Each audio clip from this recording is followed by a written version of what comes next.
qui cherche à la paix ferme et plusieurs manières. Des ennuis là, mais non pas du ciel. Je lui donne son signe, je lui donne son signe, sur les ailes d'une colombe. Oh, sur les ailes d'une colombe, sur les ailes d'une colombe, blanche comme neige, tu envoies son âme, nous d'oubli, un signe du ciel, sur les ailes d'une colombe. Oh, sur les ailes d'une colombe, sur les ailes d'une colombe, blanche comme neige, tu envoies son âme, tout pile, un signe du ciel, un signe du ciel, sur les ailes d'une colombe.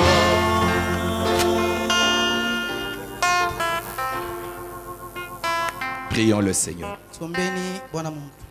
Gracieux Père Céleste, notre Dieu, nous te sommes infiniment reconnaissants pour ces après-midi que tu nous accordes dans ta présence. Seigneur, à cette occasion du 15e anniversaire de cette église, nous nous joignons à eux pour te dire merci Seigneur pour toutes tes grâces que tu leur as accordées. Dieu Tout-Puissant, alors que l'occasion nous est accordée de pouvoir apporter ta parole, ô Seigneur notre Dieu, tu sais combien notre cœur est en train de battre, Seigneur, parce que, Seigneur Jésus, nous nous tenons du haut de cette chair pour parler à ton peuple racheté. Nous te prions, Père, de pouvoir nous oindre de ton esprit. Que ta présence ne nous manque pas, Père. Puisses-tu, Seigneur, fermer notre bouche à toute pensée humaine, mais que tes paroles, Seigneur, soient placées sur notre langue. Ô Seigneur notre Dieu, que ton onction descende maintenant et nous parle, Père. Seigneur Jésus, que toi tu puisses traiter avec le cœur de chacun. Alors que nous nous abandonnons entre tes mains, te demandons de pardonner nos péchés et nos manquements, Seigneur, parce que nous ne sommes que des hommes. Ô Père Saint, que le sang précieux de Jésus nous couvre maintenant. Alors que nous voulons ouvrir ta parole, Seigneur, nous nous abandonnons à toi. Au nom du Seigneur et Sauveur Jésus, nous avons ainsi prié et demandé. Amen. Amen. Vous pouvez vous asseoir un moment. Que le Seigneur vous bénisse tous. Je vous salue tous dans le précieux nom du Seigneur Jésus. Et demain, c'est le 6 avril. Comme le pasteur venait de le dire, c'est demain que votre 15e année va se terminer. Et vous allez commencer la 16e. Alors je vous souhaite un bon anniversaire. Et que Dieu soit avec vous. Et que ce qui n'a pas été bon pendant les 15 années devienne bon dans les prochaines années qui commencent. Et que le Seigneur vous accorde plus de progrès spirituellement, financièrement, matériellement et physiquement. Notre souhait, c'est que le Seigneur continue à vous soutenir. Encore une fois, joyeux anniversaire. Les autres n'acceptent même pas. Vous êtes ici ou vous n'êtes pas là? Bon, peut-être vous n'êtes pas membre du tabernacle de la lumière du soir, mais aux membres du tabernacle de la lumière du soir, je dis joyeux anniversaire. Voilà. Il faut sortir des magasins. Vous êtes déjà ici. Les magasins sont restés en ville. Les marchés sont restés. Soyez ici. Joyeux anniversaire. Ok, que Dieu vous bénisse. Mungu apate kuwabariki. Je remercie le pasteur Il est déjà pour l'occasion qu'il m'accorde de prendre sa place ce soir. Quand il m'a demandé de parler, il y avait un sujet qui m'est tourné dans ma tête. Je voulais parler de la voix de Dieu dans ces derniers jours. Mais hier, le Seigneur est venu enlever ça. Et il m'a mis quelque chose d'autre que j'ai eu à apprêter. Et je prie que la grâce du Seigneur m'aide à pouvoir le transmettre tel qu'il me l'a fait saisir. C'est juste une petite exhortation à l'occasion de votre 15e anniversaire. Je pensais vous formuler un souhait ou une exhortation. Et je l'ai intitulé comme ceci. Pour votre après 15 ans. Donc pour toutes vos années, votre parcours d'après ces 15 années. Déchargez-vous de tous vos soucis sur lui parce que lui prend soin de vous.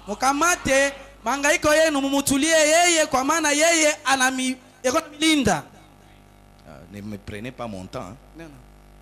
Parce que le pasteur m'a dit qu'à 18h car j'arrête alors je disais pour votre après 15 ans. Déchargez-vous de tous vos soucis sur lui, car lui prend soin de vous. Même si vous ne l'avez pas fait dans les 15 années, mais pour cet après 15 ans, pour tout votre parcours après ces 15 années,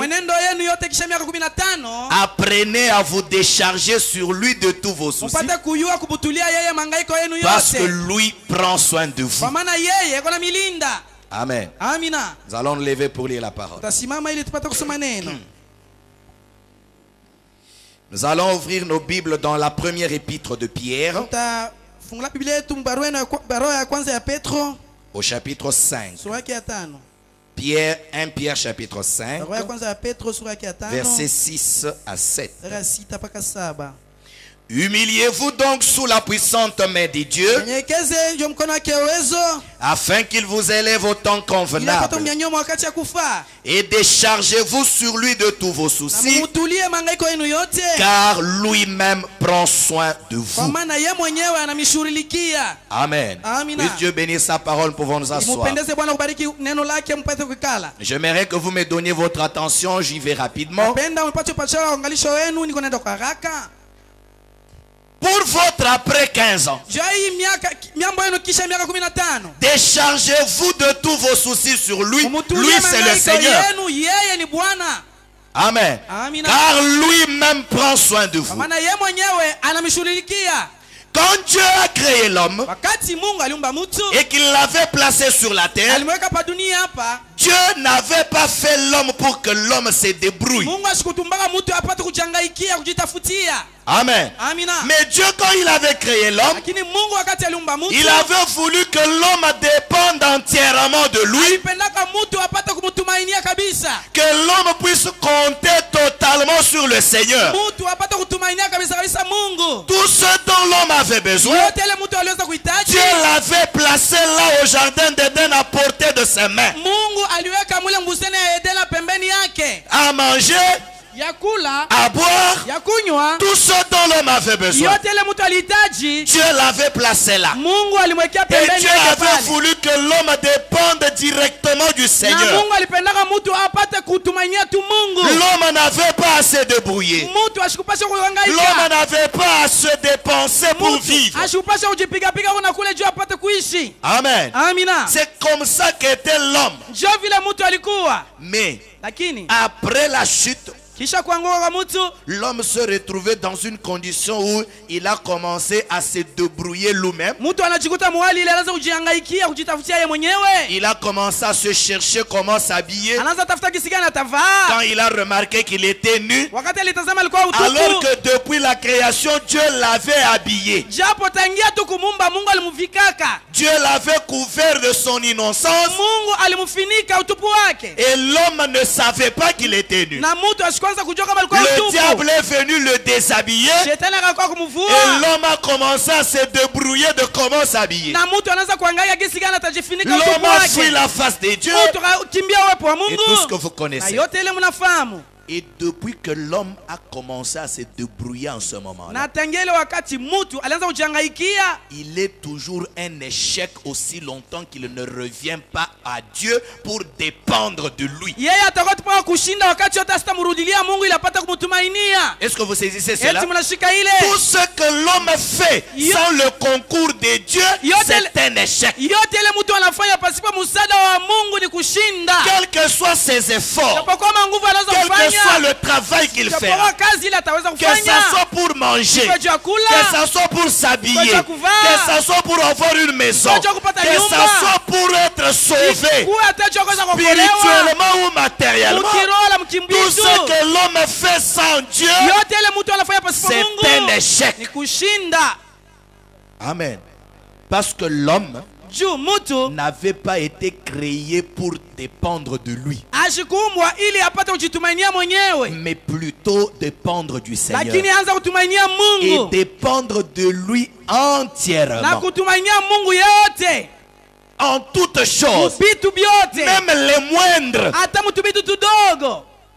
J'aime que cela nous pénètre bien. Napenda hii tuingie mzuri kabisa. Lisons d'abord le prophète. Some mbele nabii. Je suis dans la prédication, la base de la communion. Mahubiri msingi wa ushiriki. Prêché le 14 février 1961. Mitare. Point 28.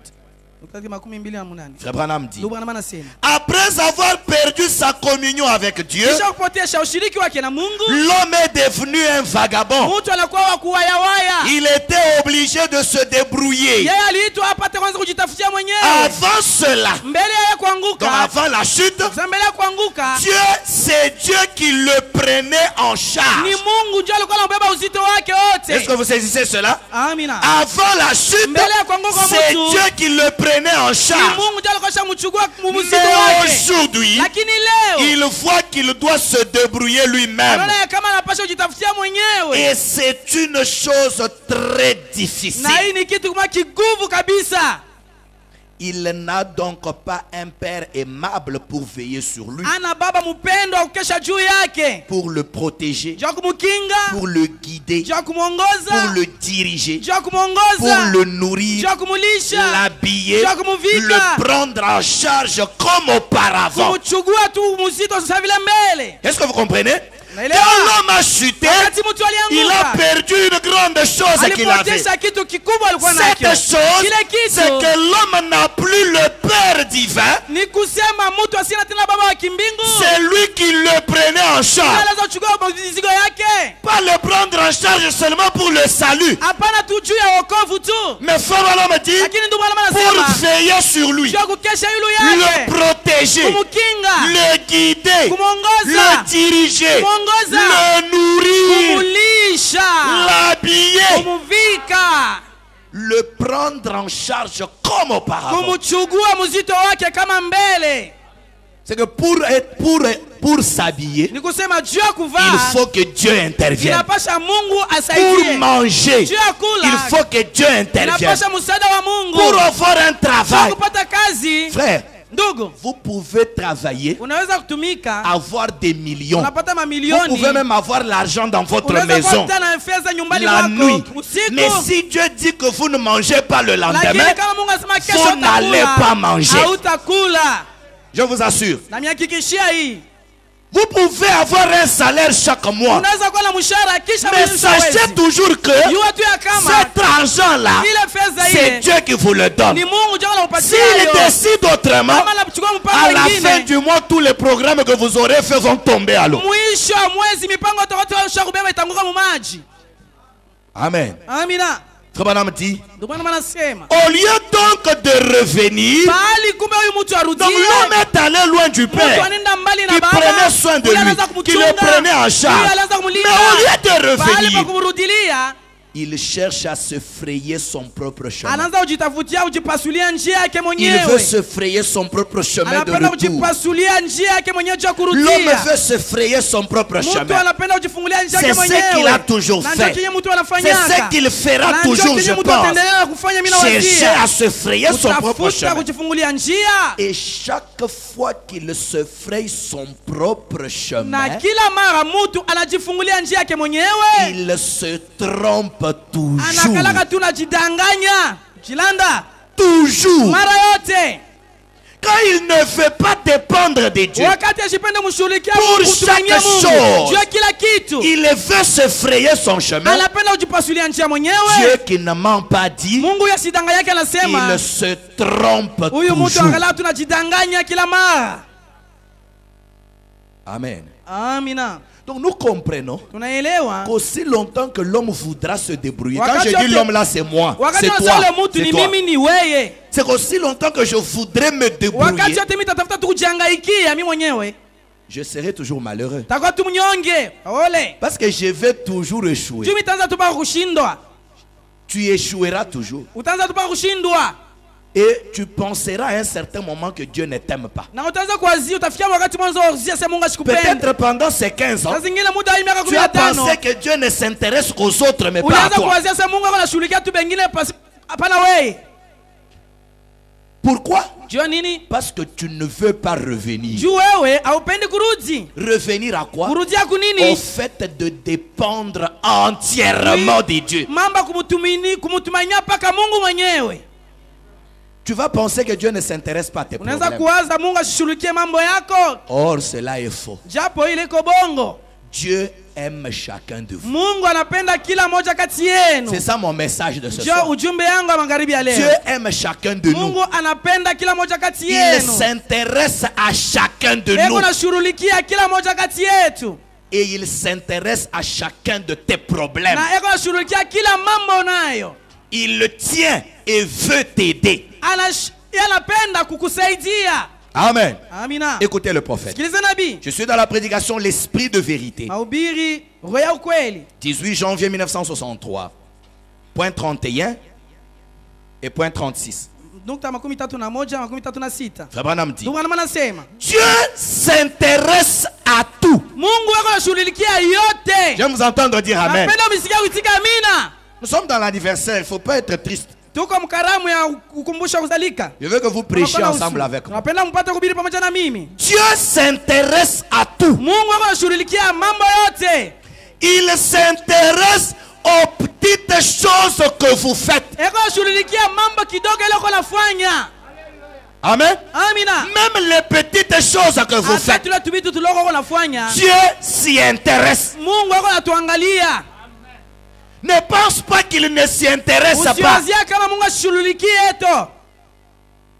Frère Branham dit, Ndugu anasema il s'intéresse aux petites choses que vous faites anashughulikia tubitu tuloko uko nafanya. ou aux grandes choses que Hata vous vitu faites. vikubwa uko nafanya. Il s'intéresse à la façon dont vous prenez soin de votre petit troupeau. Eko naangalia namna gani uko nashughulikia kundi yako ndogo. Donc Dieu s'intéresse même à vos chèvres. Nikusema Mungu wako À anaangalia hata vos poules. mbuzi yako, bankuku yako. Oui, c'est vrai. Ndio ni kweli. Hier, on nous a dit qu'aujourd'hui, Jana wale tunasema leo Jésus est venu Yesu alikuja dans la chair humaine. mwili ya mtu. Il ne faut pas seulement que nous crions sans comprendre. Ai tupashe tu kulalamika pasipo Voilà kuelewa. ce que moi je comprends. Mtazame vile mimi C'est naelewa. que le Dieu qui a créé le ciel et la Nikusema terre, Mungu aliumba mbingu na dunia. le Dieu qui vivait en Jésus, Mungu alianza kuishi ndani ya a Yesu. vécu dans ce corps de chair. Aliishi mwili. Et il me dit Na que ananionyesha quand j'élève mes poules, Wakati Dieu mi- s'intéresse à elles. mimi navuka bakuku yako na shughulikia wale bakuku. Écoutez, Usikilize. donc mes poules, Bakuku yangu. Dieu s'intéresse. Mungu wala Mes bangalia. chèvres, Bambuzi. Dieu s'intéresse. Mungu wala bangalia. Bon, quand est-ce que le sorcier de chez nous va tuer ma chèvre? Namna gani balozi bakote wataua mbuzi wangu? Parce que Dieu s'intéresse. Juu Mungu wala balinda. Hein? Aux petites toutes choses que je fais, Kwa vitu tulio niko donc, nafanya. quand tu vends la braise, Wakati unasema Dieu makala, s'intéresse. Mungu wako anashughulikia ile kazi. Quand est-ce que les sorcières du marché Ni vont wakati embrouiller ça? gani balozi wa musoko watakao kuvuruka ile? Je continue la lecture. Inaendelea usomi. Il s'intéresse à la façon dont vous prenez soin de votre petit troupeau. Yeye unashughulikia namna gani uko nachunga kondoo kidogo. Et vous autres, Na mwe à bengine. la façon dont vous prenez soin de votre grand troupeau. Namna ile uko nachunga kondoo yako kubwa. Il s'y intéresse. Yeye uko naangalia. Paragraphe 36. Bandari 36. Frère Branham venait de raconter maintenant l'histoire du petit poisson qu'il avait ressuscité. Ndugu anatoka kwa hadisi ya ule samaki ndogo alifufula. Suivez très bien. Mfuate mzuri. Non, il dit, Anasema. et j'ai dit, Na nilisema. petit poisson, Samaki ndogo. au nom du Seigneur Jésus, Na Bwana Yesu Kristo. je te restitue la vie. Na kurudisha uzima wako. Et ces hommes se tenaient là, Na hao watu walikuwa et pale. observant, Walikuwa ce wakitazama. petit poisson se retournait sur le dos Huyu samaki ndogo akarudia. et il est allé dans l'eau. Na akarudia maji mumaji. Ils ont failli s'évanouir. Wao walifia tukuzimia. L'île s'est lavé le visage dans l'eau. Ndugu lile akaenda kwa maji na kupanguza mumaji. Il a dit, akasema, je vais me réveiller d'ici mimi peu. napenda nilamuke eko. Ah, on a Kwa lota. Il faut que je me réveille. Nilamuke On mbele dirait que je mundoto dors. hii. Niko sasa vile niko Baba nalala mama lota. dit, Ndugu na Il manasema. a dit, je vais me réveiller si Anasema peu. nitalamuka hapa. Il a dit, je sais que je rêve. Mimi naona sasa vile niko nalota. J'ai dit, Nilisema. tu ne rêves pas. Ndugu lile haina ndoto ulote.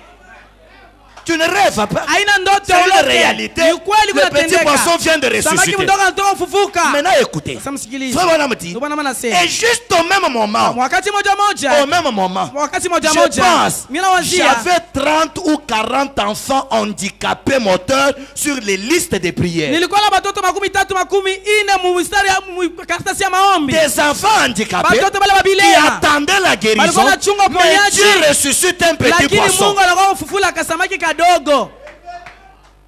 Est-ce que vous saisissez cela? Unashika hii? Frère Branham dit, Ndugu na wanasema.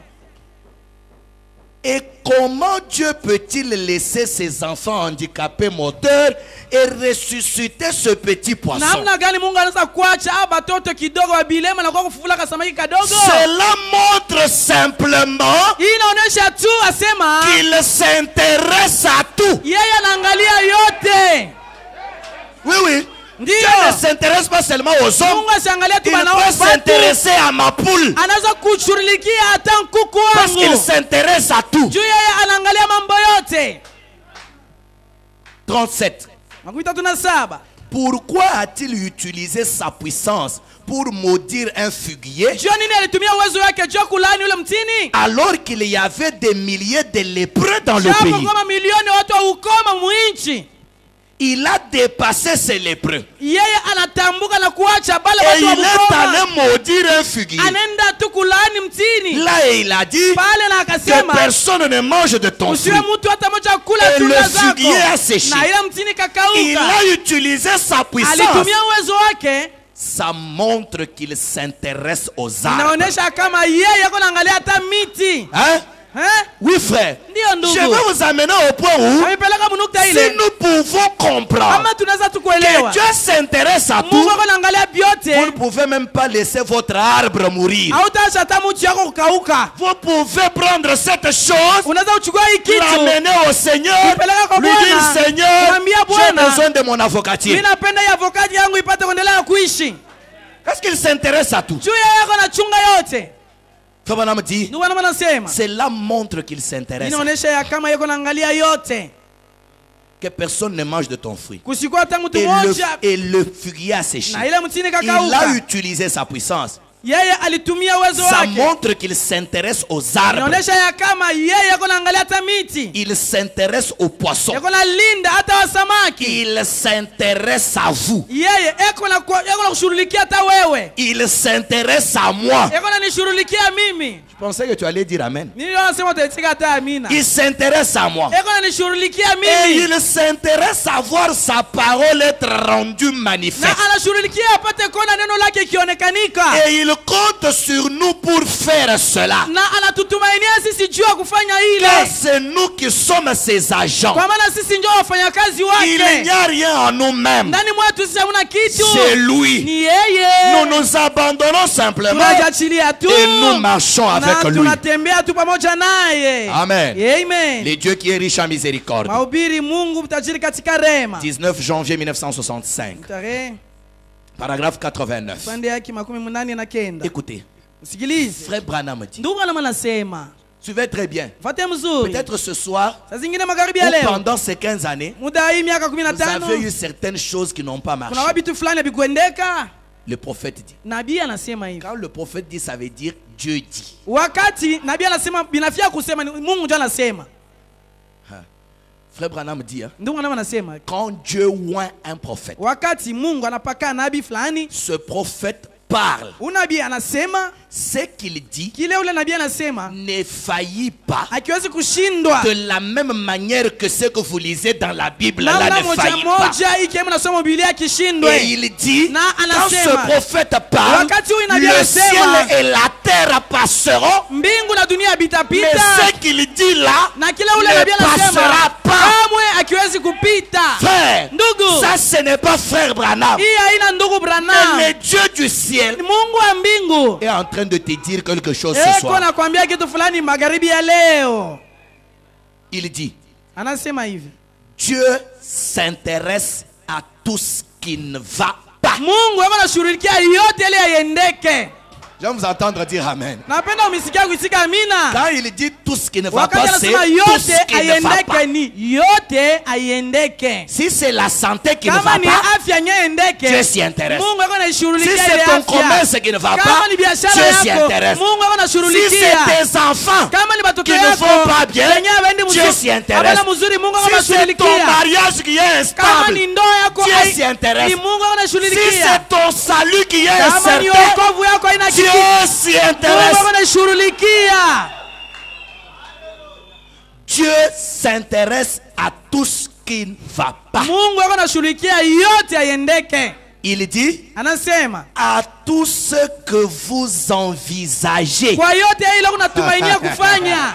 Alléluia. Amina. À tout ce que vous Yote envisagez. ile unatumainia kufanya. Je vous rappelle que c'est Dieu qui parle. Niko namikumbusha mwenye Ce kusema n'est ni pas un Mungu. homme de Kentucky qui Haina parle. mtu wa Kentucky Mais le anasema. Dieu du ciel, Lakini Mungu wa dans mbingu une chair ndani humaine, ya mwili ya mtu parle. eko nasema. il dit, Anasema le Dieu du ciel Mungu wa mbingu s'intéresse eko à tout nashughulikia ce que toi tu kwa envisages. yote ile wako natumainia kufanya.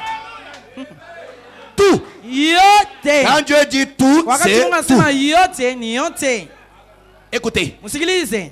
parce que vous pensez qu'il s'intéresse seulement au pasteur Mwana Élisée. wazia yeye anashughulikia mpaka pastor Elize. Il dit, Anasema quelle que soit votre condition sociale, isijapokuwa msimamo yako, Dieu s'intéresse à vous. Mungu ako nakushughulikia wewe. Ouais. Quelle que soit ta condition sociale, Isijapokuwa msimamo même wako, si tu es la personne la plus pauvre, hata kama kwa maskini wa même si tu maskini, n'as pas un diplôme, hata kama una cheti ya même masomo, si tu n'as pas étudié, hata kama ukufunde, quelle que soit ta condition sociale, isijapokuwa hali le yako Dieu du maisha, ciel, Mungu wa mbingu, le Dieu qui est impartial, Mungu ule mwenye asikarikila, le Dieu qui n'a fait exception de Mungu ule personne, asikarikila ubaguzi, il s'intéresse à toi. eko na kushughulikia. William Branham dit, William Branham anasema quelle que soit votre condition sociale, isijapokuwa hali yako ya maisha, Dieu s'intéresse à vous. Mungu ako nakushughulikia wewe. Vous êtes son enfant Wewe uko mtoto et il est wake, riche en na miséricorde. yeye ni mtajiri katika Il rehema. veut vous aider. Anapenda kukusaidia. Je vous entends dire amen. Amen. Dieu veut vous aider. Vous. Mungu anapenda kusaidia wewe. Toi, ma soeur, Wewe dada yangu. toi qui penses que Dieu ne te connaît Wewe pas, là, unawazia sasa Mungu Dieu asikujue. te dit, Mungu tu anakuonesha es son enfant. wewe uko mwana wake. Il s'intéresse à Wewe toi anakushughulikia et il wewe. veut t'aider. Na anapenda kukusaidia. Il veut t'aider, mon frère. Mungu anapenda kusaidia ndugu yangu. Il te connaît. Anakujua. Il sait que tu es son enfant. Anajua uko mtoto yake. Il s'intéresse à tout ce que tu veux faire. Yote unapenda kufanya. Même avec tes $50. Hata na ile dola Quand yako tu veux 50. faire quelque chose, Unapenda kufanya kitu le fulani. Dieu du ciel, Mungu wa mbingu. qui a tellement beaucoup d'occupations, Yeye yako na makazi mais mengi ya il s'intéresse kufanya. à ça. Lakini hata vile yako nashughulikia kwa ile $50 yako. Quand ton enfant à toi est malade, Wakati mtoto yako wewe kwa mgonjwa. là où tu habites là, Kule unaekala kwa là où même une moto ne peut pas arriver, hata tukutuka mais le Dieu du ciel Mungu wa mbingu yeye s'intéresse. yeye anashughulikia, anajua. Si cela peut nous pénétrer ce soir, Kama ile inaweza kutuingia magharibi ya leo. nous changerons notre manière de voir les Tabadilisha choses. namna ya kwetu ya kuona vitu. À ce moment-là, Mwile même wakati. si le pasteur ne vient pas chez Hata kama moi, pastor ashikii même kwangu. si le diacre ne vient Hata kama pas, shemasi je ashikii kwangu. sais Mimi que najua. le Dieu du ciel Mungu wa mbingu s'intéresse à moi. yako ananishughulikia. Et là, Na pale je ne peux pas quitter l'église mimi sitatoka parce que c'est kanisa. pour Dieu que je suis venu. Tu nilikuwa kufuata Même Mungu. si le pasteur ne vient Hata kama pas, pastor même ashikui. si le diacre ne vient Hata pas, kama shemasi mais ashikui. Dieu, lui, Lakini Mungu pour yeye qui je suis là, wewe niko il pale juu vient. yake atakuya. Frère, Ndugu, Frère Branham raconte une Mungu histoire. anameka na disia disi moja. Un jour, Siku moja Frère Branham avait prié pour les Mungu malades. anama aliombeaka Il bagonjwa. avait prié pour une femme qui avait un goitre. Aliombeaka mwanamke mmoja alikuwa na malaria Et ya une autre mashingo, aussi. kuvimba. Na Je mwingine crois qu'il y avait un tena problème de gastrite si alikuwa je na ne me mambo ya trompe pas. tumbo. Dieu ne les a pas guéris sur Mungu place. ashikuponyesha mpaka pale. Ils sont rentrés. Bakarudia. Des jours et des jours après. Masiku baadaye. Amen. Amina. Un jour, Siku moja une autre femme là s'élève. mwanamke mwingine Elle voit analamuka. seulement le goitre Anaona disparaître. tu ile kivimbo pa shingo Elle kinatoka. sort. Anatoka. Elle va vers sa voisine Anaenda kwa pour lui jirani dire yake que la kumwambia chose vient sema, d'arriver. hii mambo Elle trouve inafika. celle-là en train de jubiler aussi Anakuta na yako na parce qu'elle furahi. venait d'avoir sa Juu na yeye guérison. alitoka potea matunzo William yake. Branham dit, William Branham anasema, ce jour-là, ile siku, l'ange du Seigneur malaika wa Bwana était descendu au quartier alishuka pour kwa aller accomplir sa parole dans leur maison. Amen. Njoo kwenda kutimiza neno lake manyumba yabo. Oui, oui. Ndio. Là, Pale Branham n'était pas là. Branham ashikuwa keko. Mais l'ange du Lakini Seigneur, malaika wa Bwana celui qui s'intéresse à ses ule enfants, anashughulikia watoto était yake. descendu. Alishuka. Il les a visités dans le quartier. Aliwatembelea mwe Et il mumutaa. a accompli sa Na parole. alitimiza neno lake. Alléluia. Amen. J'aime cela. Napenda ile. Mon Dieu s'intéresse à moi. Mungu wangu ananishughulikia J'aime mimi. que tu le dises comme ça. Napenda useme Mon vile. Dieu s'intéresse à moi. Mon Dieu s'intéresse à moi. Amen. Amen. Il veut t'aider. Anapenda Il kukusaidia. veut vous aider. Anapenda kukusaidia. Alors, Sasa après ces 15 années, kisha hii miaka 15 décharge-toi de tes soucis sur lui. umutulie mangaiko yako juu Parce que lui yake. prend soin de toi. Yeye ako na kushughulikia. Amen. Amen. Je lis dans la prédication, il prend soin de vous. Mahubiri yeye anakushughulikia. 1er mars 1960, Tarehe paragraphe 50 kipande yake 50 jusqu'à 52. 52. Oh, j'aime cela. Napenda hii kabisa. Ça va me dire, Mungu anasema l'homme prend des raccourcis. mtu anapenda tumanjia Et tukukatirisha. la raison fupi. pour laquelle il le Na fait, sababu ya ile anachukua tumanjia c'est tufupi parce que ni kwa sababu Dieu, Mungu quand il a créé l'homme, wakati aliumba il mtu ne l'a pas créé pour qu'il fasse cela. asikumumba ili aweze kujitafutia mwenyewe. Non, Pana. il a créé l'homme Alimuumba mtu pour qu'il soit heureux. ili mtu apate kuwa waheri. Il t'a créé Mungu alikuumba pour que tu wewe sois ili heureuse. upate kuwa Pour waheri que tu dada. sois heureux. Upate kuwa waheri ndugu. J'aime t'entendre dire Amen. Tuseme kwa amina. Pas pour que tu pleures comme tu pleures. Hein? Hapana tu kwanza ulialia vile Pas pour unalialia. que tu sois triste comme Ukuwa tu es tuna là. huzuni paka vile uko Mais ton nayo. Dieu Lakini Mungu t'a wako créé alikuumba pour que wewe tu sois ili heureux. upate kuwa waheri. Heureux. Waheri tu Pour qu'il soit satisfait. ili yeye apate kutosheka. Pour qu'il soit consolé. Mtu apate kufarijiwa. Écoutez, Sikilize. vous êtes là? Mungu hapa. Dieu Mungu ne veut pas que ses enfants soient mal à l'aise. Mungu asipende batoto yake bapate kuikala mubaya na Alléluia. amina. Es-tu son enfant? Wewe uko mtoto yake. Je suis son enfant et il est mon père. Niko mtoto yake. Sa bannière Na yeye c'est ni baba l'amour. yangu. Amen. Moi je suis son enfant et il est mon père. Sa bannière c'est l'amour. Moi je suis son enfant, il est mon père. Sa bannière c'est l'amour. Chantons sa bannière sur qui? Sur moi. C'est quoi? Oh, c'est l'amour. Amen. Amen. Merci Jésus. Dieu Mungu ne veut pas que ses enfants soient mal à l'aise. asipende batoto yake baikale mubaya. Qui va alors me mettre mal à l'aise? Sasa ni nani ule atanikalisha Parce que mubaya? mon Dieu, Juu Mungu wangu, mon Père baba yangu ne mie veut pas. asipende. Il ne veut Asipende. moi, Mie je huyu sois mal à l'aise. nikale tu mubaya. Il ne veut pas. Asipende. Alors qui va le vouloir? Sasa nani atapenda mimi nianze kuteswa? Frère Branham dit, Ndio bana nasema. eh bien vous les mamans, Vizuri mwe ba mama. vous vous lèveriez au milieu de la nuit même si vous êtes très malade. Hata kama kwa mgonjwa katikati ya usiku utalamuka. Si le cadet d'un coup brusque de pied s'est embrasé dans une couverture, Kama si, mtoto si votre enfant kama mtoto wako il s'est débarrassé de la couverture anajifunula tu et bulangeti que vous saviez que le petit pourrait attraper le froid. na unajua sasa mtoto baridi tamupiga.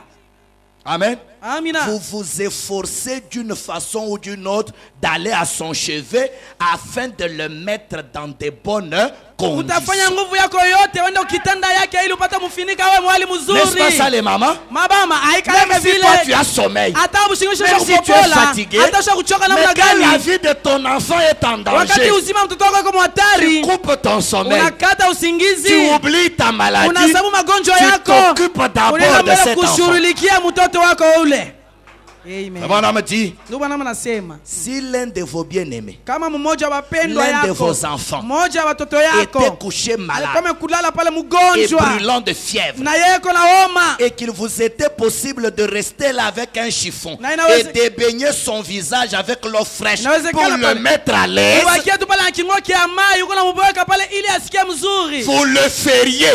utaifanya. Les parents savent cela. Wazazi banayua Il y a des vile. moments où vous passez des nuits blanches. Kuko wakati ile muna lala hakuna kusingiza Vous mouillez bubambike. les su, vous mouillez les su, Unakilobanisha kinguo, mettez sur l'enfant unakilobanisha mtoto, Mumuye unakilobanisha na jusqu'au maji ya matin. baridi paka la vile busubuhi unakatika. pour le mettre à l'aise. Juu ile mtoto asikie tu mzuri. Frère Branham dit, Ndio bwana vous anasema. resteriez là, Utabakia tu paka pale pembeni ya même si mtoto. vous étiez vous-même malade Hata kama wewe mwenyewe uko mgonjwa, et que vous aviez besoin d'être au lit. hata kama ulilazimisha upate kwa Mais kitanda, vous seriez de toute façon là. hata vile utakuwa tu paka pale. Car- Kwa Vous êtes maana là? muko pale. Kwa Car maana vos enfants ont du prix pour vous. batoto yako bako na bei juu yako. Amen. Amen. Vos enfants, Batoto yako du prix bako na bei pour vous. juu yako. ils sont une partie de vous. Bo beko sehemu yako. Ils sont votre vie. Bo njo uzima wako. Hein? Amina. Vous êtes là? Muko pale. C'est pour ça que vous vous dérangez pour les mettre à l'aise. Ndio, kwa maana muko na jizuru, muko na jangaisha juu ya kuwakilisha Branham mzuri. dit, Ndio Bwana anasema. et l'église Na kanisa est la vie de Dieu sur terre. ndio uzima wa Mungu pa dunia. Et il veut réconforter son église. Na yeye anakupatia nguvu kanisa yake. De la même manière que vos enfants sont votre vie, Munamna moja moja batoto wako ndio maisha yako. l'église, ça Kanisa veut dire toi, nikusema wewe, moi, mimi, c'est nous qui sommes la vie de Dieu sur la terre. sisi ndio uzima wa Mungu pa dunia hapa. Dieu tient à nous réconforter. Mungu yeye anapenda tu kutupatia nguvu. Il tient à ce que nous soyons à l'aise. Anapenda tu tupate kuikala mzuri. Pourquoi je vais être mal à l'aise? Njoo nini taikala Alors mbaya? que mon père, lui, ne veut pas Japo que baba je sois yangu mal à mimi l'aise. asipende nikale mubaya. La voie pourvue par Dieu pour aujourd'hui. Njia Mungu aliyotayarisha kwetu juu ya sisi. 6 février 1964. Au point 10, Pande yake 10. le prophète dit, Nabii anasema, alors Dieu a pourvu d'une voie pour nous. sasa Mungu alitayarisha njia moja juu yetu sisi. Amen. Amina. Dieu aime ses enfants. Mungu anapenda batoto yake. Pouvez-vous dire Amen? Dieu aime ses enfants. Mungu anapenda batoto yake. Il aime son peuple. Anapenda huma yake. Il veut les aider. Mungu anapenda kuwasaidia. Il veut vous aider. Mungu anapenda kukusaidia. Plus que vous voulez vous aider vous-même. Kushindia vile wanapenda kujisaidia mwenyewe. Il veut vous aider. Mungu anapenda Plus kukusaidia. que vous voulez vous aider Kushindia vous-même. vile wewe unapenda kujisaidia mwenyewe. Frère Branham dit, Ndugu Branham anasema, si vous pouvez simplement faire entrer ça kama dans unaweza votre tu cœur. kufungula moyo wako na kuingiza hii ndani. Voulez-vous le faire entrer dans votre Unapenda cœur? kuingiza hii moyoni mwenu. Faire entrer quoi? Kuingiza nini? Branham dit Ndugu Branham anasema, que Dieu Ya kama est Mungu plus disposé eko à tayari kabisa vous aider kukusaidia. que vous êtes disposé à vous aider vous-même. Kushindia vile uko tayari kujisaidia mwenyewe. Uenda ujituta kumichi chana. Uko nahangaika bule. Ne pense pas que tu t'aimes plus que Dieu ne t'aime. Usiwazia sema unajipenda kushindia vile Mungu anakupenda. Dieu Mungu veut t'aider anapenda plus kukusaidia. que toi-même tu ne veux être aidé. Kushindia vile wewe mwenyewe unapenda usaidiwa. Parce que tu es son enfant. Kwa maana wako mwana wake. Amen. Amina. Mais Lakini il a une voie. yeye kuna njia moja. Et sa voie, Na ile njia c'est yake l'unique moyen par lequel il agira. ndio namna moja pekee ile atatenda. Et vous devez accepter ses conditions à lui. Na unapasha kukubali makanuni yake Pas vos yeye. conditions à Hapana vous. makanuni yako wewe. Ses conditions. Makanuni yake. Vous voulez que ça soit d'une certaine Wewe manière. unapenda vipate kufanyika namna Mais fulani. il vous le donne à sa manière, Lakini à lui. yeye kwa kupatia yo namna yake yeye. C'est ça le problème. Ndio mambo pale C'est na pourquoi pendant kalaka. ces 15 ans, Ndio muda wa miaka tu as 15 pensé que Dieu ne s'intéresse uliwazia pas. kama Mungu ashikushughulikie. Parce que toi, tu veux te Wewe, débrouiller unapenda tu kujihangaikia à ta mwenyewe manière. unamna yako. Alors que lui a Japo, une manière. yeye kuna namna yake. Quelle est cette Ni manière? namna gani yake ile? Déchargez-vous de tous vos soucis sur lui. Mumutulie tu mangaiko yenu yote yulu yake. Quand tu as un besoin, Wakati una lazima fulani, mets-le sur lui. mumutulie tu hayo Quand tu as yeye. une maladie, Magonjwa fulani, mets-la sur lui. mumutulie hiyo. Quand tu as la faim, Wakati njala mets-la sur mpopola, lui. mumutulie et hiyo. regarde-le, Na tu umutazame verras sasa. que Utaona ya quand tu kama te confies au Seigneur, unamtumainia le Bwana, Seigneur prend toujours soin. Bwana atakulinda paka. Amen. Il prend toujours soin. Yeye anakana nalinda tu. Même à la dernière minute, Hata mdakika ya mwisho tu ne peux pas dormir affamé. hautalala na njala.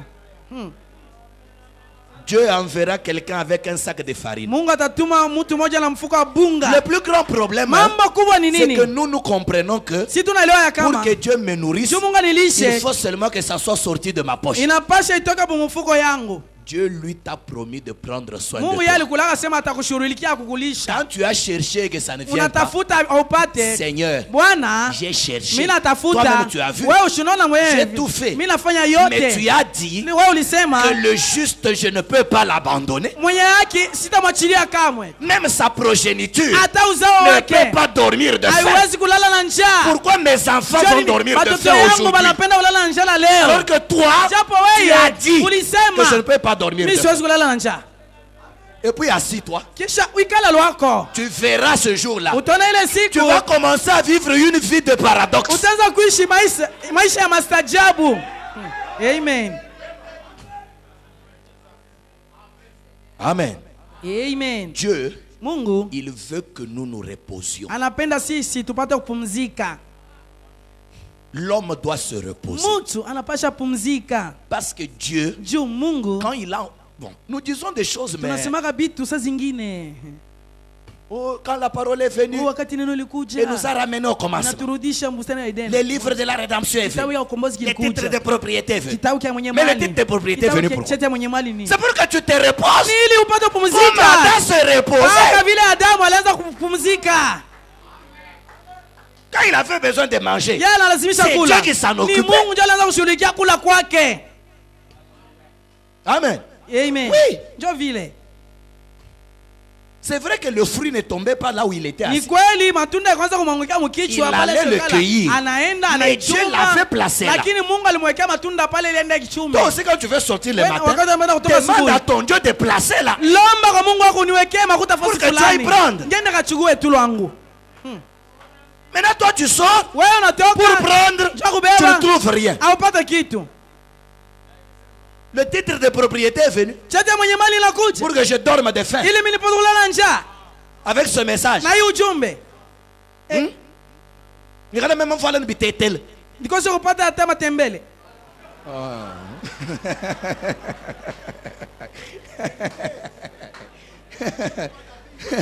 Pourquoi moi je dois être habillé seulement en haillons? Jua nini mimi napaswa kuvala tu bitepe? Hein? Mapacho. Non, non. Hapana. Le titre de propriété est venu. Chete mwenye mali ilikuja.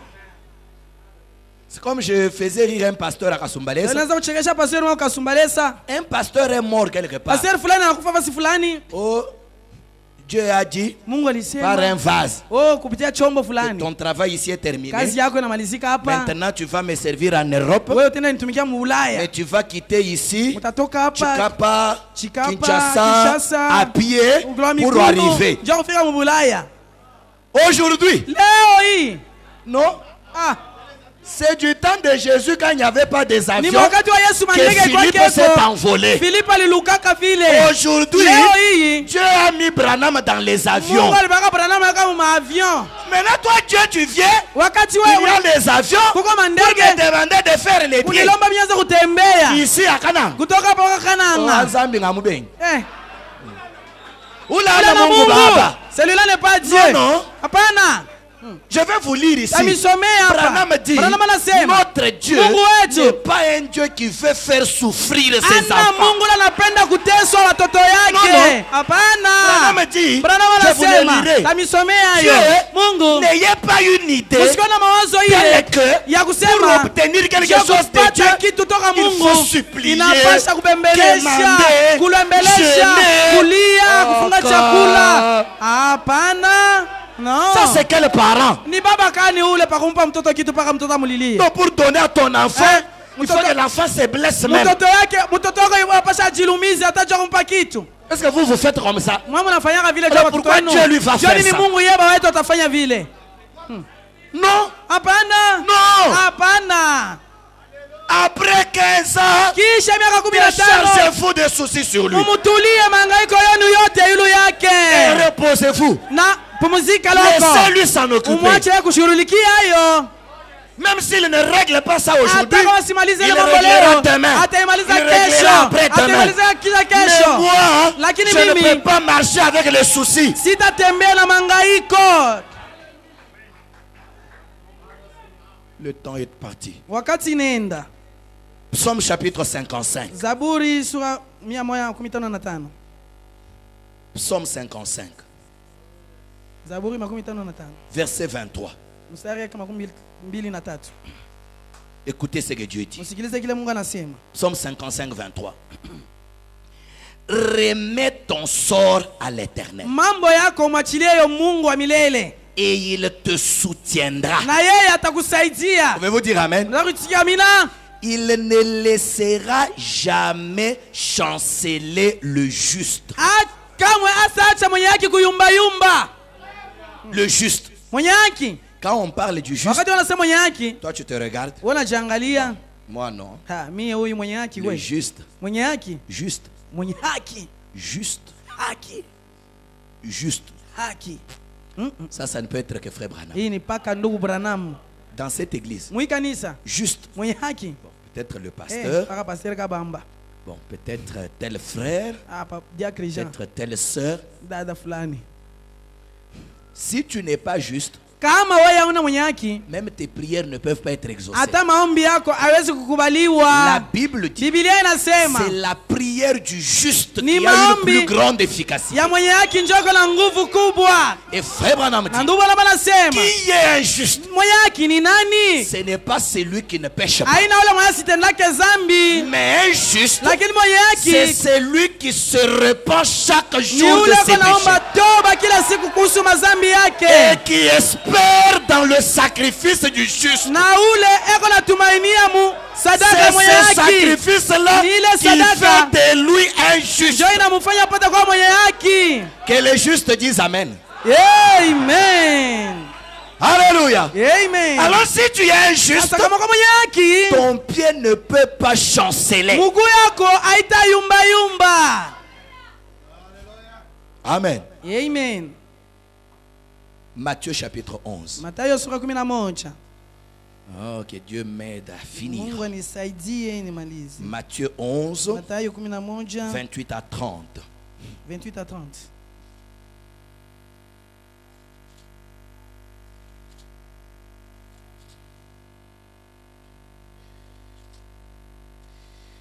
La Bible dit, Biblia inasema, c'est Jésus qui parle. ni Yesu anasema, Venez à moi, kujeni kwangu vous tous qui êtes nyinyi fatigués, yote mmekuchoka chargé. na mmekulemewa na mizigo, et je vous donnerai du na repos. mimi tamipa mapumziko. Prenez mon joug Mchukueni mzigo Sur yangu, vous. mchukue et yule recevez mes na instructions. mpokee magizo yangu, Car je suis doux kwa maana mimi niko mpole humble de na cœur. mnyenyekevu kwa et moyo, vous trouverez du repos pour na vos âmes. mutapata mpumziko juu ya nafsi zenu, Car mon joug kwa est maana doux mzigo wangu ni et mpole, mon fardeau léger. mzigo wangu uko mwepesi.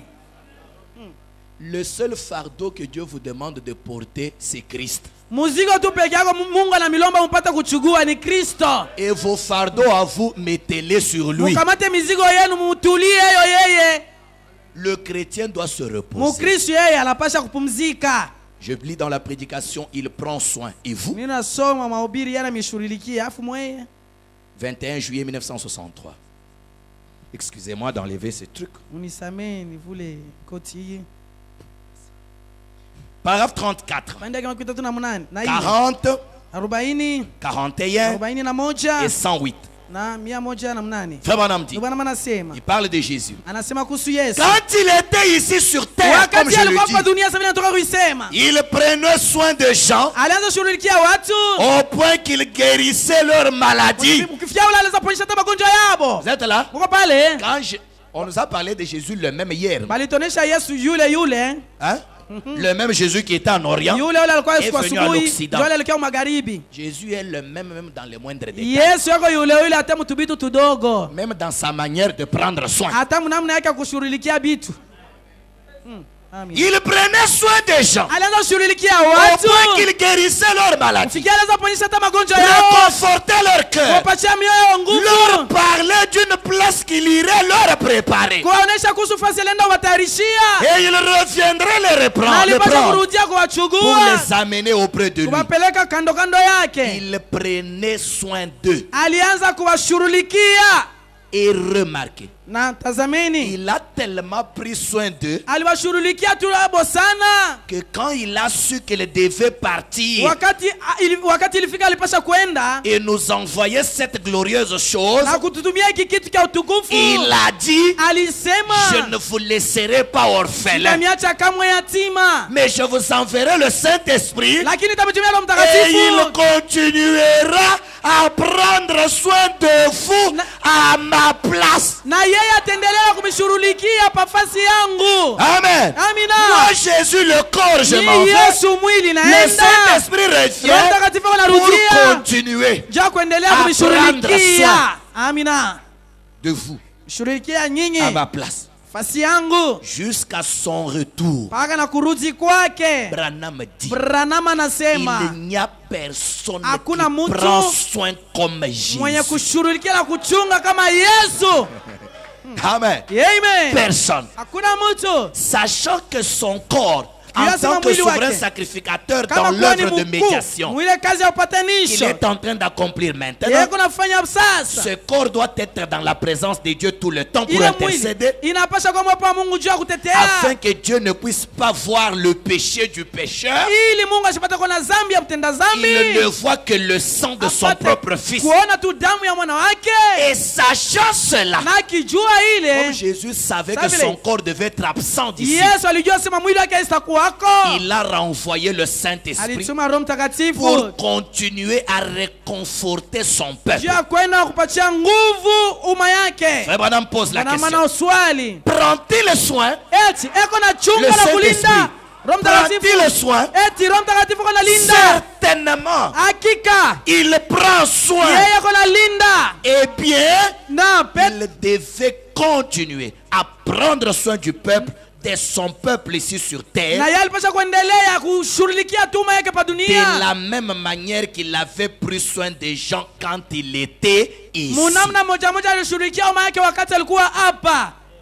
Amen. Amina. Paragraphe 40. Kipande cha 40 Il a rendu cela très sûr. alionekanisha ile hakika kabisa. Il a dit, Alisema il parlera en mon nom. yeye atasema mjina Vous yangu ferez aussi les œuvres que je fais mutafanya matendo quand il minayofanya sera sur vous. wakati hata Vous mikuia. voyez, Unaona, il consolera de la même façon yeye atafariji mnamna moja moja en pardonnant tous nos péchés. akisamea mazambi yetu Est-ce que vous yote. comprenez comment il prend soin? Unaelewa kile gani yako Il nashughulikia? pardonne tout Yeko nasamea mazambi yetu yote, en guérissant toutes nos maladi akiponyesha magonjwa yetu yote. C'est comme ça qu'il prend soin. Ndio namna yako nashughulikia Et nous réconfortant par des paroles au sujet d'un royaume à venir. na eko napatia mioyo yetu nguvu kuhusu ufalme ile itakuja. 41.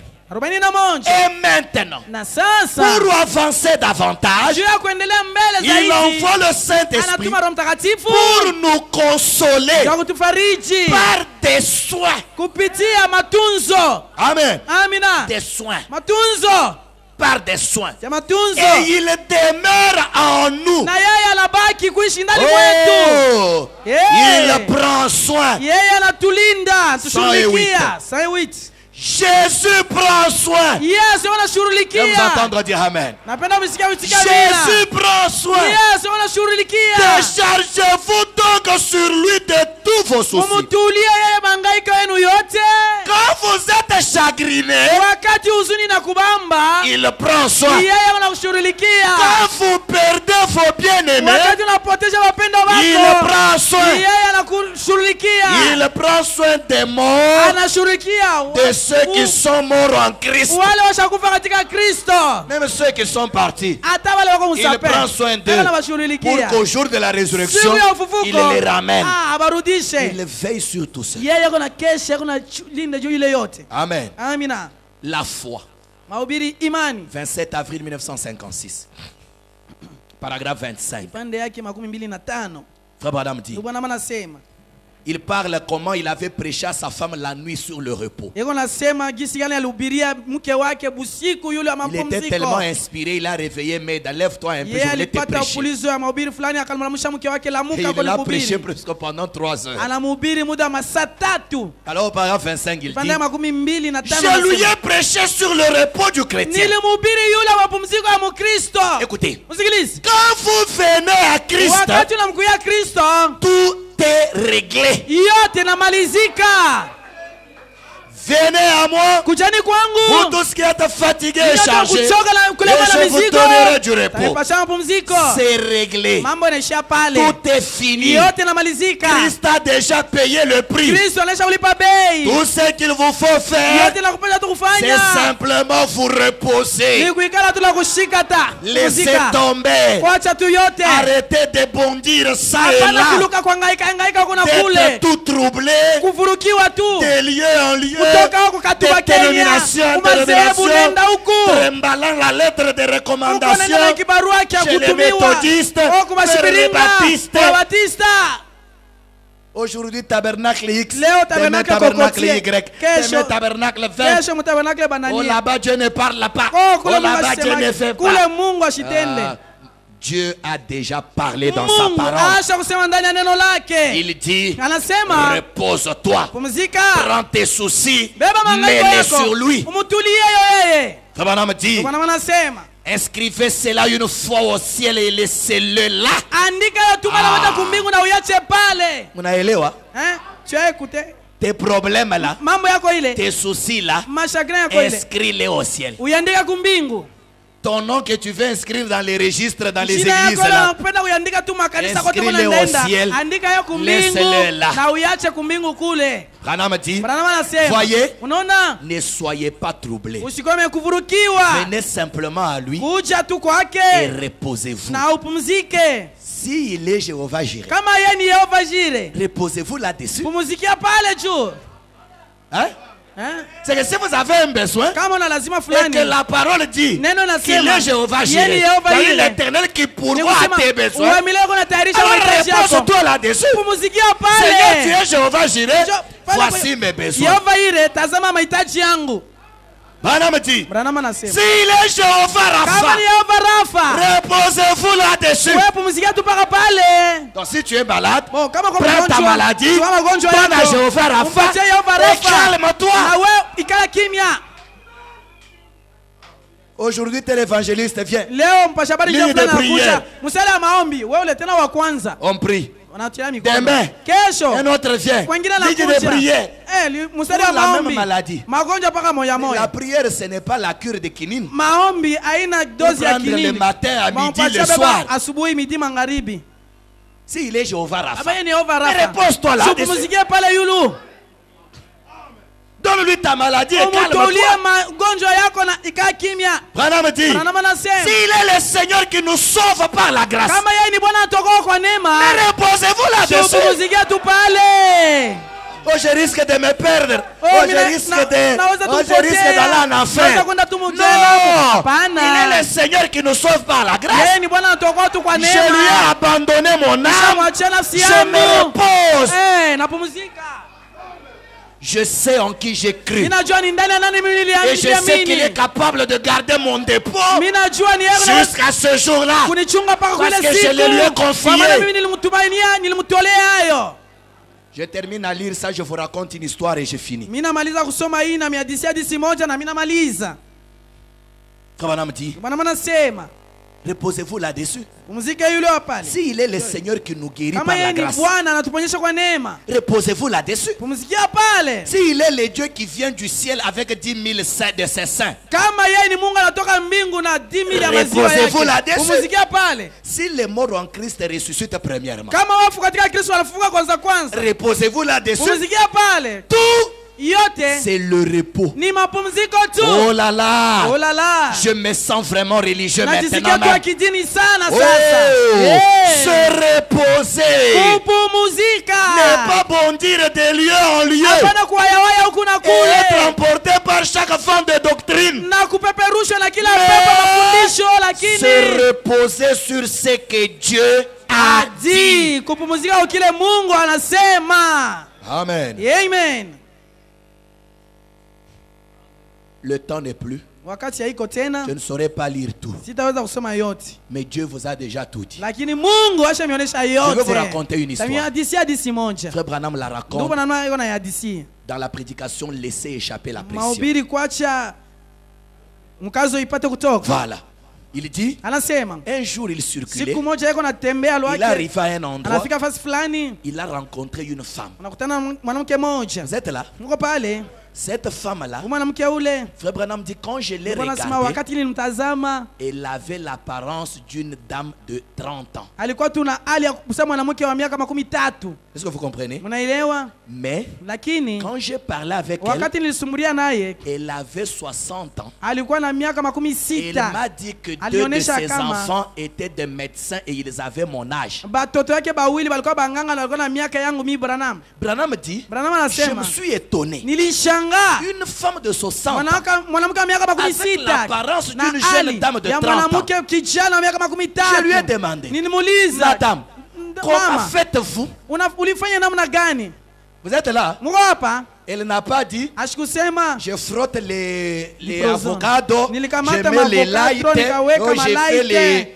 Hein. Nilifanya ma Une vieille dame de 60 ans, mwanamke mzee wa miaka 16, plus jeune que toi, kijana sana kushinda wewe. alors que toi tu n'as que 40, Wewe uko na 50. miaka 40, miaka 50.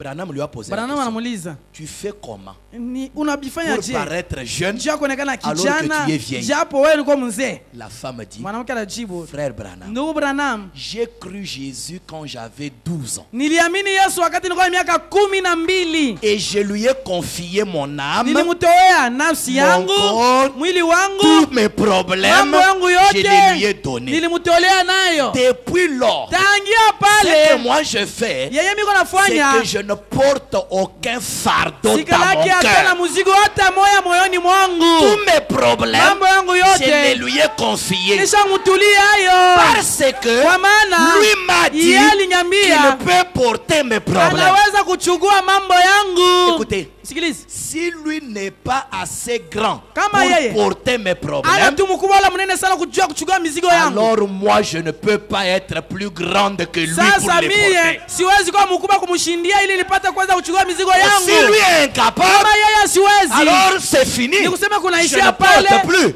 sitaweza C'est kuichukua. pourquoi Ndio kwa maana moi je ne porte aucun fardeau. sina hata la mzigo mmoja juu C'est ce yangu. qui fait que Branham, tu vois que je suis Ndio toujours ile naona jeune. kama Branham mimi niko tumaka kiana. Branham dit, Branham c'est anasema quand vous portez des chagrins ni dans vos wakati cœurs, uko na mauzuni que moyoni vous mwako, avez des gastrites ndio pale uko na et maestoma, des ulcères dans uko na vos cœurs. bivimbo mamoyo, Vous vieillissez vite unaanza kuzeka kwa parce que vous haraka. aimez prendre la place de Wewe Dieu. unapenda kuchukua fasi ya Mungu. Ce soir, Magharibi ya je vous ai leo donné le secret de la jeunesse. nimepatishia Si tu siri veux ya rajeunir, ujana. Kama unapenda kubakia kijana, décharge-toi de tous ces soucis sur lui. umutulie Yesu mizigo yako yote. Alors lui prend soin. Sasa yeye anakuchunga, Amen. kushughulikia. Que Dieu vous bénisse. Mwana Mungu amibariki.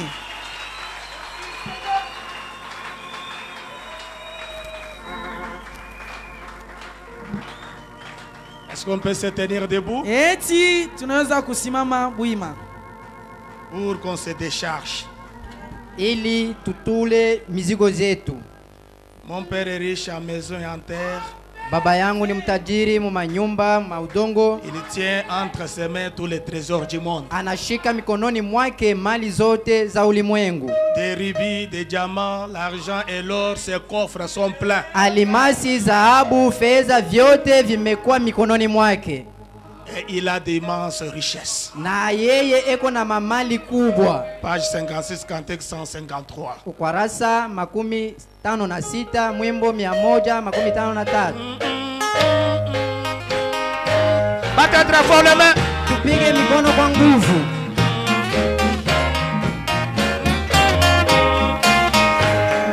Mon père est riche, à maison et terre. Il tient dans ses mains le trésor du monde. Le rubis, des diamants, l'argent et de l'or.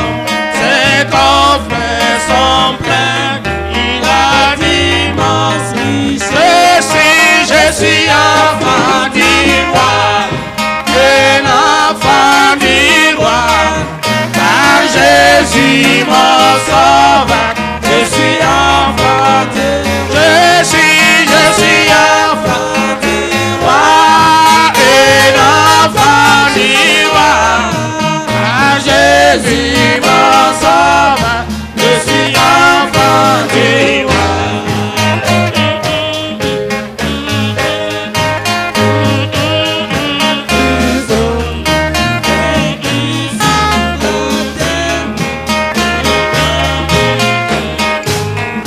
Les fils de mon père, le sauveur des hommes, maintenant il est pour toujours au ciel. À bientôt il m'est donné. Seigneur Jésus est ton nom. Nous te bénissons cet après-midi, ô Dieu, pour ce puissant message que tu viens, Seigneur, de nous accorder, de nous apporter. Ce puissant message d'exhortation et d'encouragement, Seigneur. Nous avons entendu ce soir, oh Dieu, que tu es derrière chaque mouvement. Nous avons entendu ce soir, oh Dieu, que tu t'intéresses même à des petites choses, oh Dieu. Nous avons entendu ce soir que tu es celui qui prend soin de nous. Oh Dieu, ma prière, Seigneur, révèle cela à mon frère. Révèle cela à ma soeur, oh Dieu, que dans chaque situation de la vie, il n'est pas seul. Dans tout ce qui nous arrive, oh Dieu, chaque situation est sous contrôle. Oh Dieu, tu te soucies de nous, Seigneur. Tu prends soin de nous, oh Dieu. Tu nous guéris de nos maladies. Tu nous nourris, oh Dieu. Tu nous donnes tout ce dont on a besoin. Que l'honneur et la gloire et la magnificence te reviennent.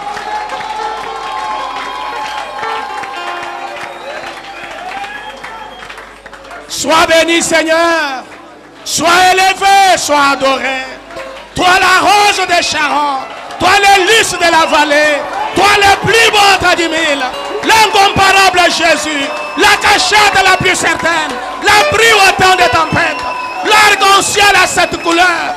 Oh, le grand Elohim, le fort, puisses-tu, Seigneur, prendre cette parole de vie, le placer dans chaque cœur, afin que chacun ait la révélation que nous sommes tes enfants. Nous sommes à ta propriété, Seigneur. Tu veilles sur nous, oh Dieu. Tu prends soin de nous. Rien ne peut, Seigneur, nous faire trembler. Nous n'avons rien à craindre, Seigneur.